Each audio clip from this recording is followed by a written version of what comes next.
Hey guys, welcome to E-Man's Movie Review. It's me, E-Man.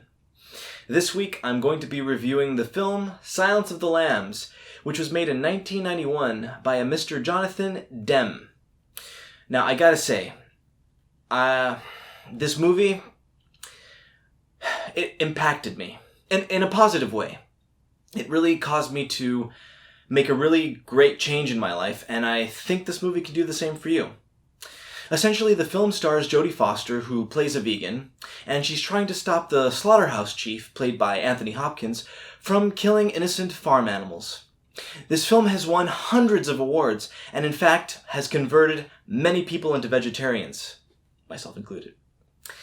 Essentially, the film gets very grotesque and shows a lot of graphic images of lambs being slaughtered, and thousands of pounds of real blood were used in the making of this film. I'm not too sure if any animals were harmed. Actually, I'm pretty sure they were harmed and murdered.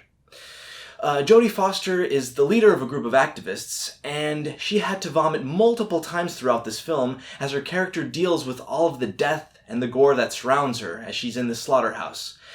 Anthony Hopkins is portrayed as the standard villain, who has some emotional childhood trauma since he had to see all of his pets get run over and murdered by cars, trucks, trains, and even the occasional scooter.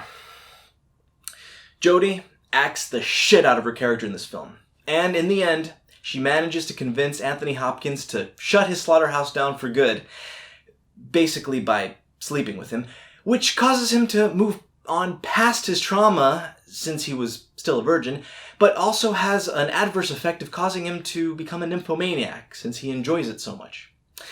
Jodie's character goes through an arc of her own as she has become desensitized to the death of the animals, and in the very final scene, which is hands down one of the most dramatic and cinematic scenes in all of movie making history of all time, we see her in a restaurant, close up. She's cutting some food on her plate, which we don't see. And then a very smooth transition into a slow motion effect occurs as she takes a long and almost orgasmic bite out of a pan-seared, medium rare steak, which drips the tiniest amount of blood from the side of her lips. And she gives the camera a look of pure ecstasy. And then it cuts to black.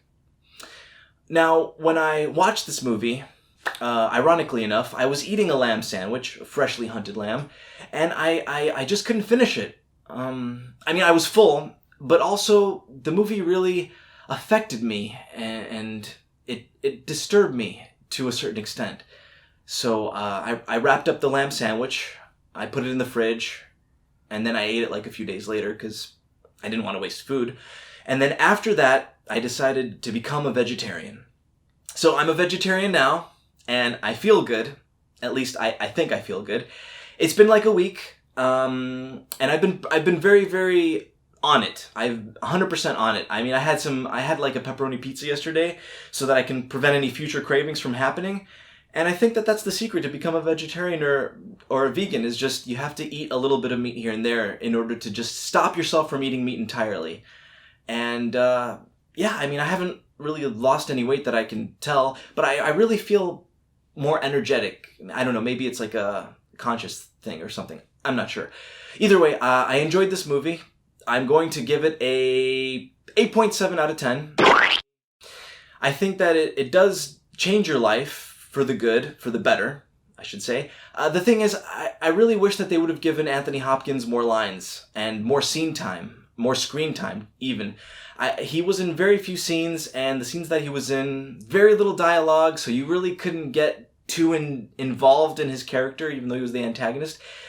And, even the sex scene between him and Jodie was very awkward. And I get he's supposed to be a virgin and everything, but, he's a great actor, and they didn't let him just be passionate and just show his acting talents, his natural abilities. So for that reason, I couldn't go any higher than that. But still, 8.7 I think is a pretty decent number.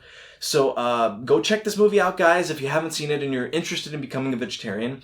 And if you have seen it and you're still eating meat, it might be time for you guys to go see it again. I'll see you guys next week.